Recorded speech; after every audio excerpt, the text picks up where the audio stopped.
ناظرین آداب، میں خالد شہباز، آپ دیکھ رہے ہیں گواہ نیوز۔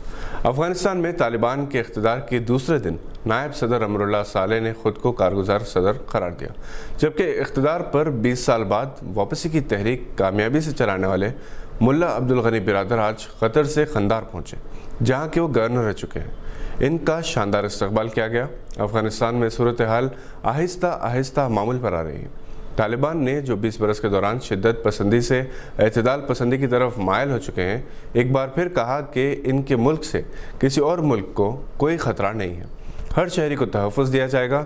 وہ ایک ایسی حکومت تشکیل دینے والے ہیں جس میں مختلف قبائل اور طبقات کی نمائندگی ہوگی۔ حامد کرزائی اور عبداللہ ان کی ٹیم میں شامل ہیں۔ حامد کرزائی سے ملا عبدالغنی برادر نے ملاقات کی اور سیکیورٹی فراہم کرنے کا یقین دلایا۔ ہندوستانی وزیر اعظم نریندر مودی کی صدارت میں کابینی کمیٹی کا اجلاس افغانستان کی صورتحال کا جائزہ لینے کے لیے منعقد ہوا، جس میں کابل میں پھنسے ہندوستانیوں کو واپس لانے پر غور کیا گیا۔ اسی دوران کابل کی ایک فیکٹری میں پھنسے ہوئے ہندوستانی ورکرز نے ایک ویڈیو پیغام کے ذریعے حکومت ہند سے مدد کی درخواست کی۔ ہندوستان نے ابھی تک افغانستان کی صورتحال پر کسی قسم کی رائے یا تبصرہ نہیں کیا، جبکہ پاکستانی وزیر اعظم عمران خان نے کہا کہ افغان کی موجودہ صورتحال میں ہندوستان کو سب سے زیادہ نقصان ہوا ہے۔ عمران خان نے ایوان پارلیمنٹ سے خطاب کرتے ہوئے کہا کہ افغانستان کے معاملے میں امریکہ کا ساتھ دے کر پاکستان نے بہت نقصان پہنچا ہے۔ 70,000 افراد ہلاک ہوئے، $1.5 ارب کا خسارہ ہوا۔ انہوں نے کہا کہ دوست ملک ہونے کے باوجود ان کے ملک میں بمباری کی گئی، ایسی مثال کہیں نہیں ملتی۔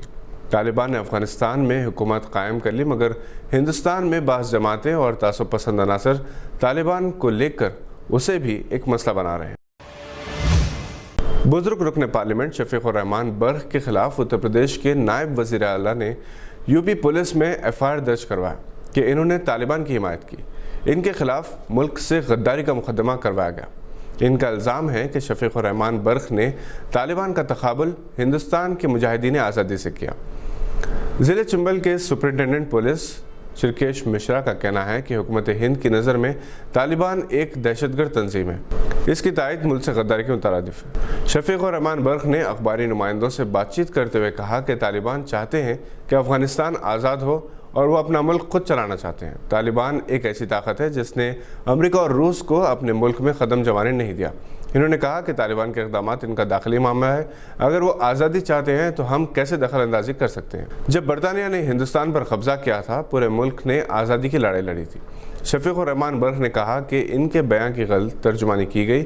انہوں نے کہا کہ وہ ہندوستانی شہری ہیں، افغانی نہیں، اس لیے وہاں پر کیا ہو رہا ہے اس سے انہیں کوئی سروکار نہیں۔ وہ اپنے ملک کی پالیسیوں کی حمایت کرتے ہیں۔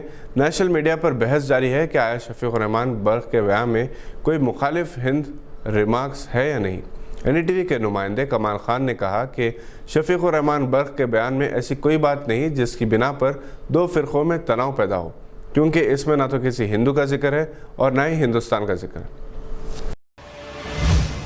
اردو اکیڈمی کے زیر اہتمام جناب ڈاکٹر محمد رحیم الدین انصاری صدر نشین تلنگانہ ریاست اردو اکیڈمی کی زیر نگرانی ماہانہ قومی زبان اور روشن ستارے کی سالگرہ کے ضمن میں کل ہند ادبی و تہذیبی پروگرام جو 21 اگست کی صبح خواجہ شوق ہال اور اردو مسکن حیدرآباد میں منعقد ہونے والا تھا، بعض ناگزیر وجوہات کی بنا پر ملتوی کر دیا گیا۔ ڈاکٹر محمد غوث، ڈائریکٹر سیکرٹری تلنگانہ ریاست اردو اکیڈمی نے بتایا کہ اس پروگرام کی نئی تاریخ کا متعاقب اعلان کیا جائے گا۔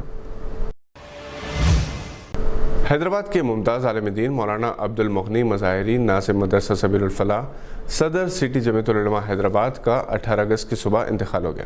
نماز جنازہ بعد نماز ظہر مسجد اشرف العلوم سعدآباد میں مرحوم کے بھائی مولانا محمد عبد القوی نے پڑھائی۔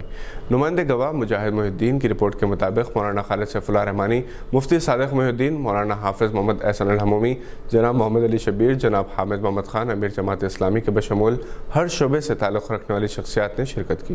مرحوم کا شمار حیدرآباد کے جید علماء کرام میں ہوتا تھا۔ یہ تھی آج کی چند اہم خبروں پر نظر۔ اگر آپ ہمارے چینل کو سبسکرائب نہیں کیا تو اسے لائک اور سبسکرائب ضرور کریں۔ ہم پھر حاضر ہوں گے ایسی کچھ خبریں لے کر۔ دیکھتے رہیے گواہ۔